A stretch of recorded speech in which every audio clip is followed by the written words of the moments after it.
Hey everyone, welcome back to the channel. And I'm JC from Team Empire, and I'm very excited to start a new season of Monthly Meta with our first round of BCS events. I am going to continue doing this for the entirety of BCS. We're no slacking because it's a very competitive season, very exciting time, everyone trying to compete for Worlds.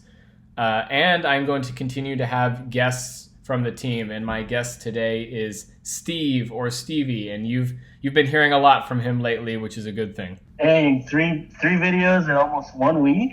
Am I a celebrity? What's going on here? Yeah, Steve's great. He plays a lot of Keter Sanctuary decks and is also just a very well-rounded player, likes keeping up with results, much like I do. And Steve, we have 5 events this month to go over. A very, very strong start to the BCS season. Are you excited for BCS this year?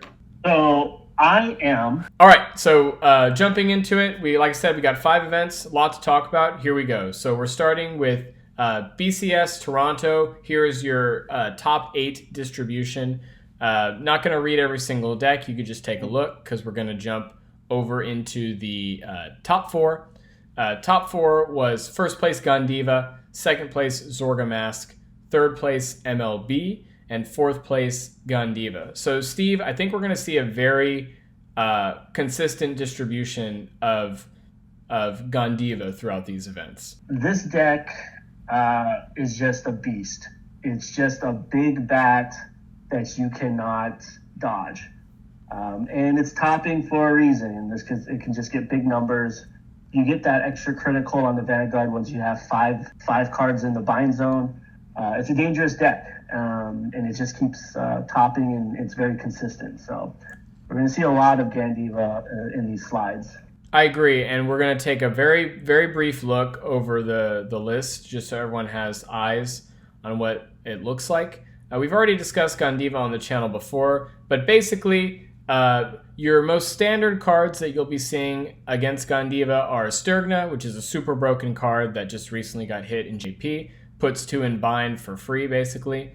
You have your multi-attacker in Alphacar. If your opponent's Vanguard is grade 3, then you can start like thinning your deck, calling pieces. Some of those pieces might be Brachioforce, which is a very amazing common card from set 3, or even more tech options like Meteor Flare Dragon to counter things like Eva. Very powerful deck, very aggressive deck, and if you let the game go on too long, then the numbers are going to be unguardable. And I really like the ride line on this one. This is with Gandiva. This is the equipment ride line. I'm already blanking her name. Bazarga. But instead of the shield, they're running the sword. I think I ran the shield when I was playing Gandiva. So right. And then the Meteor Flare Dragon was a nice one. Does it only counter Eva because of the Obscurates? The 2 most relevant decks I think it counters right now are both Eva and Magnolia, because Magnolia can actually play around Gandiva pretty hard. Yeah, and then Magnolia can block from everywhere. So and they have cool. Yeah, so and they have Flare Dragon there. Yeah, and they have N-Pix, which is a card that prevents you from choosing rear guards. Yep. And then the other list we're going to look at is actually a very rogue deck, and that's the third place Majesty Lord Blaster. So this deck has recently received another promo that basically gives you the ability to call your blasters from Soul, giving you a little more multi-attack. You don't have to call both, which is relevant against decks like Gandiva. They're going to retire your stuff. And it gives your grade 2 rearguards boost, meaning that blaster column you call isn't just going to have like a useless grade 2 in the back. This deck can also open a very mean early game with Drilling Angels and also this old promo, Emmeline, which is just like a really nice beater that can also search for your blaster names. Very fast deck. I've played against this a few times in local events, and it's just it's fast enough to where it could just like steal wins from some of the meta picks. Not only that, you also have to remember that the Majesty Lord Blaster gets the extra 2,000 power, so you're hitting over 15k. And for me as a player, I always forget that. Right. Yeah, and triple drive is also pretty relevant. You get to dig further for those critical triggers, and they're playing the blue OT here, which I think is a smart pick. Blue OT being very defensive in getting an extra card from the drop. One of my favorites. Yes, love that card. So that was BCS Toronto. We are moving on to BCS Rosemont. Here's your top 8 distribution. Another large chunk of the pie filled by Gandiva, like we were foreshadowing earlier. And then our top 4 is actually has no Gandiva. So all these players beat the Gandivas. And we have first place Chronojet, second place another MLB, very rogue pick like I was saying. Third place Willista, fourth place Chronojet. And you see that MLB popping up again. Just being able to rush a little bit and then making big columns as long as you're attacking a grade 3 with the new promo, it definitely helps out against Gandiva. We're now looking into the first place Chronojet list, and you'll notice, Steve, that this list is just very bread and butter. Like you have max copies of your best cards, like your Upstream Dragon and your Steam Breath Dragon and GG, and you have your other consistency pieces like Barifu and Gungrum to make sure that you continuously have cards in hand and that you have soul for your GGs. Yeah, I agree. And I'm actually kind of surprised that they're playing the original Dark States Overtrigger. I guess they just really like the Vanguard in order to get that extra 10k and extra crit every single turn afterwards.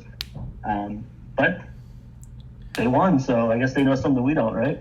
I think I heard a very smart player once say that the Dark States OT in both standard and premium is good against certain mirror matches or mirror-like matches. Let's say other decks that get a crit, where if you check it early, you're actually matching advantage or even having greater advantage than those other decks are.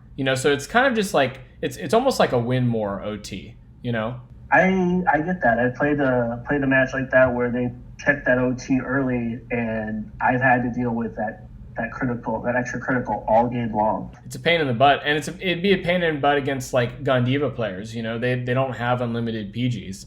Then we actually have a local player who got 5th place, Johnny Johnson, also a Worlds qualifier from last season. He decided to play Messiah.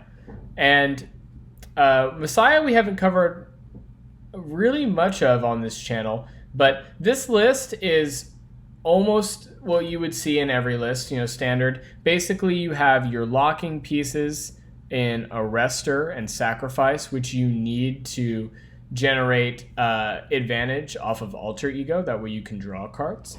But the nice little tech in this list is the Habitable Zone, which I'm guessing is a way to plus early against decks like Gandiva, where you do not want to commit early pieces. Yeah, I've played against this a couple times, and just the hand sizes can just be crazy. So this is an interesting tech, but if you are right, it makes sense. Start building up your hand early, so that way when those big hits come around, you can actually guard a couple of them. Right, and something to keep in mind if you've never played against or played Messiah and you want to, the hand sizes get crazy, but it's only when you're striding. This deck does not generate any advantage before you are striding, and that's something you have to be careful with, very careful with, if you're piloting the deck. If you're playing against it, I would highly recommend rushing them if you have a deck that can do so. That's my game plan all the time, rush. Moving on to our third event for the month, we have BCS Austria, the exact same portion of the pie chart filled by Gandiva. Congrats, Gandiva. And then for top 4, we have first place Chronojet, second place Willista, third place Gandiva, and then fourth place Chronojet. A very, very sweaty top 4, if you ask me. Chronojet getting, 2 or 3 already? And then topping top 4, 4 times already? That's really good. There's something going on with that. It is, Steve. And I actually think, actually going back to this, we're about to talk about this first place list because of how different this Chronojet list is. But I think since Willista and Gandiva have come up into the meta, people have been sleeping hard on Chronojet. It's just, multiple attacks, being able to get your hand size bigger as well using GG. And also, maybe taking cards off the board, your important cards, like Upstream Dragon. They're not getting blown up. They're getting put back in the deck, so that way you can call it back out. You may be losing some GGs or some Zargons when you're playing against Gandiva, but your main pieces are always going to be there for you. So you're always going to get those multiple attacks. And then, of course, you do have the second stride. You can go back into Chronojet, and then you stop your opponent from using their PGs as defenses. That's a very dangerous combo right there. Yes, absolutely. So, looking at the first place list, I was instantly... This is nasty. This is crazy. It's very... I took a look. I was going to say, I think I had to sit down and look at this card by card, because it is different from every other Chronojet deck that you see. Yes, it still has its main pieces with Upstream Dragon, but you see here you have one Bille, which you like to have when you go into your Chronojet and your Stride, because you get a free card when you use him. Yep. But then you also have the cat. It was a strange deck to look at and very smart. Right, yeah. The one Buddy Fu, I'm guessing, is if you don't have him in hand already, you just search him off of your ride line, and then you have a very free plus. There's also some cards in here that were already good techs. For example, the Crucial Dragon. That's been a well-known tech since Festival came out. Because you have nice board removal and then potentially the guard restrict. The thing that stuck out to me the most, other than the Falcate, was the cycle card. And it's actually, it made me think about something that it made me realize something that I never thought about. So this card I think is very good in Jet if you're playing against, let's say second against Gandiva. That way you can start drawing cards with this rather than GG, and he's playing 4, which means he wants to see it. The other thing is, since striding is part of the ride phase, if you don't pitch a grade 3, you can pitch this and another card and still use the discard effect. Yes, I saw that too, and I had to look up the rules for striding because of that. I was looking at it, I was like, well, you can only use this the first couple turns, but then I looked at the rules for striding. Yes, it's during your ride phase, so you can definitely pitch this in a grade 1 to get its effect to go off. Mm-hmm. And the main reason for that is I think the reasoning for this is that Body Fu's at 1, right? And that's because I do think this is mostly used for the ride up, for early game. But because I think I'm just making a prediction here. I'm guessing he valued this so much that he was like, well, I'll decrease my copies of Body Fu. That way I have this for early game and the option to take a card back in case I have to discard 2 cards for Stride. The other thing that I see here is that he has 1 Chronojet. Right, only one in the main deck. You need that Chronojet to go into the second Stride, the next stage, right? Yes, and I'm guessing that means he's prioritizing next stage for the absolute last kill turn where he thinks he's going to win. Don't get me wrong, going into Fate Rider when practicing with this deck, most of the time you go into a upstream so you can continue your combos. It just feels like he's prioritizing the 4 attacks every single turn. Yes. And making sure that does go off. Right, yeah, I would agree. I mean, I think most people when Jet came out they basically said Fate Rider is busted. You basically just Fate Rider until next stage is a guaranteed kill. Yeah, exactly. And I kind of like that idea. You keep going. If you see that your opponent has a big hand, maybe instead of going into next stage, you go into Fate Rider, and you just keep going until they have no hand available left, and then you go into the turn kill or the kill turn. I agree. And then the second list we wanted to look at was the 5th place Zorga list. Because, believe it or not, I think Zorga definitely holds a firm place in the meta. some people still sleep on this, and I'm just like, I don't know what to say. Like, I don't know how else to convince that this deck is powerful, because you have very strong Persona Ride turn or superior Persona Ride turn into Mask. Mask, doing Alchemagic is absolutely free, and you can do it with any 2 orders that you want. And because of how fast the deck accelerates, with things like Shadow Cloak or the Mask of Hydrogrum itself, you're able to thin pretty reliably. And if you're able to see 2 roaming prisons and put them to drop, early in your ride up, and your opponent doesn't have some like bot deck mechanic to get rid of them, then you're going to be putting up with that every turn. And this deck's main goal is to get your opponent to 3 or 4 damage. That way, every single swing is lethal. Playing against this deck, you say that it's powerful, but it's also sneaky. Yes. With you just saying, if the Zorga player can find the 2 Roman Prison Dragons early and pitch them to bring them back whenever they use an order early in the game, playing against this deck, I have to ask myself, do I keep guard? Do I consider guarding, keeping triggers in my hand to guard just in case they do get into that? Or can I just keep my normal hand and hope that they don't find their 2 Roman Prison Dragons, where I'm just going to get smacked for 2 crit each time? And it's annoying because they're small 2 crit attacks. Like, they're like, 11k, 2 crit attacks? And you're just like, I have to overguard this to not get down so fast. So it can be, it's tricky to kind of navigate as a defensive player.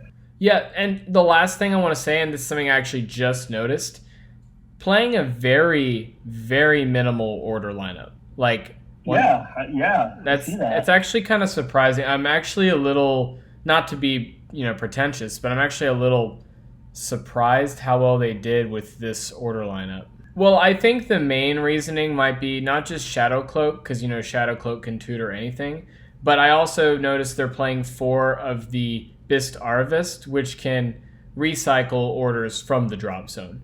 So I think now that I'm looking at this, the idea is, because one of your best order in this lineup is Clouded Miasma. You use your Clouded Miasma from the Alchemagic from hand. Then you use cards like Bist Arvist with Zorga's Revival skill to keep getting that back to your hand. So I think it's kind of a greedy play, because you do need to have like specific cards. But hey, it seemed like it worked out for this guy. Agreed. Yeah. Good to see it. Good to see a different structure to it. I agree. Zorga is a very difficult deck in technical play and deck building, which is very rare and standard into both categories. Mm-hmm. So that was Austria. We are now moving on to the Philippines. And wow, look at that. Steve, look at that. That's such a pretty dress. Bill goes boom. Yep. So just wait till you see the top 4. I was going to say, enjoy your time looking at those other 3 slices of the pie chart, because our top 4 is Wallista. I do think this solidifies, like, this was maybe not this by itself, but also BRO solidifies that this is the best deck in the format. And we're going to jump right into talking about why. Okay, so we don't actually have any deck codes for BCS Philippines, unfortunately. But this is the Wallista list that won BRO EU. And I think most Wallista lists play pretty much the same pieces. The ratios change between usually these 3 or 4 cards. Between Eureka, between Welshbrown or Welshblon, however you say it, and the Romana. And I think personally the best part about this deck is its insane early game. Early game to just rush the heck out of everyone, but also hand size. That's my favorite part of the Wallista deck. I'm a very defensive player. The more defense I have in my hand, the better it is. But being able to rush early is something and rush early with maybe just 2 cards versus maybe like should say 2 rear guards versus something like Granfia, which needs the tokens to build up the power. This is just an early rush with 3 cards that can really ruin someone's day. Absolutely. And yes, the plussing in this deck is crazy, which is why they restricted it in JP the way that they did. But Romana scares the shit out of me, because I think the best list I've seen have played Romana at 4 so they can have open the most magic numbers. And in case for some reason you don't know what this deck does, your strategy is to continuously use the new gem card, Crossing Illumerays, which counts as both gems, to activate the dual multiple effects. Multiple effects for several different cards. One being Romana, who becomes a 20k beater. One becoming Ophelia, probably one of the most important cards in the deck that is your multi-attacking unit. And then obviously the new Willista, who's able to thin the deck and gain massive amounts of power. So very scary deck, very threatening. If you haven't ever played against it and you're going to a BCS event, please play against it. Don't get test against it. Don't get surprised at the event by how powerful this deck is. I agree. Don't get surprised. This is probably the one deck that you want to test against the most. I agree. And when you're testing, have your opponent do, multiple things. Have them rush you to see how you react to the rush, and then maybe the next game have them not rush you, but try to have them put up a board to see how you react to that as well. Because different players are playing this deck. Some like to rush early. Some will stay behind and then start, going crazy on grade 3. So when you're practicing against this deck, practice it with intention. I agree. Yep, test multiple lines. And then very brief, but Greedon was part of the top 8 in the Philippines. Greedon just recently got an update with his mask unit. I remember a lot of people discussing whether or not this was an upgrade for the deck. I think that it is. I think in general, decks in Standard that have multiple Vanguard attacks already have a leg up on several other decks. And right now, Greedon is in a place where he's able to easily do not only 2 Vanguard swings, but also easily attack with rear guards for follow-up, which was always one of the deck's biggest weaknesses, was not knowing if you were going to get a rear guard swing that turn. And then using the effects of some of the other Desire Devils to restrict your opponent's guard, or making them have to guard with more than what they need. Yep. So that you can eat up that hand even more. And then we move on to the last event of the month, which is BCS Puerto Rico. I think this top 8 distribution makes a lot of sense. These are all very strong decks, both the Stride deck sets, and then probably the 2 decks that people would consider the very best right now in the format. This is, I think we're going to see this for a couple more months.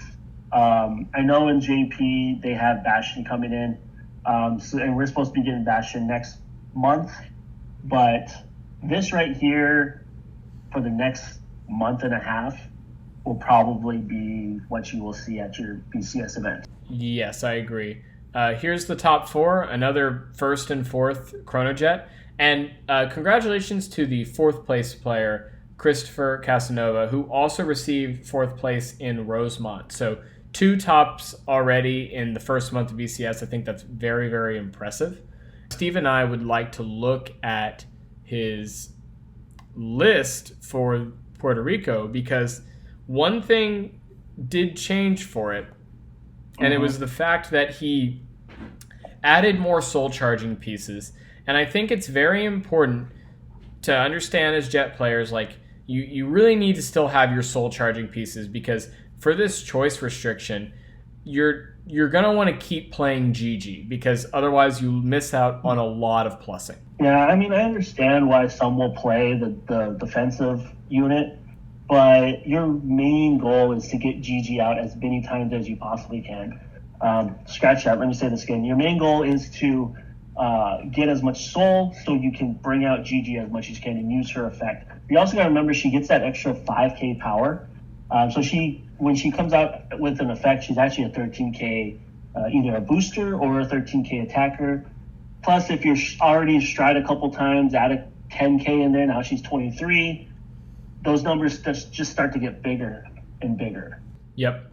So very exciting. I know a lot of people are maybe a little dissatisfied with the current format and standard. I personally don't mind it. I think we're also moving into a very different format with set 12. We're not doing a prediction segment this month, unfortunately, just due to time. But I think that the 3 decks to look out for after set 12 are Orphis Mask, definitely Bastion Accord, and then Gundiva is getting a huge consistency buff with the release of set 12. Yeah, I'm really excited for that Bastion, but he's going to be able to slow down Gundiva a little bit because he's not going to be able to blow up your board.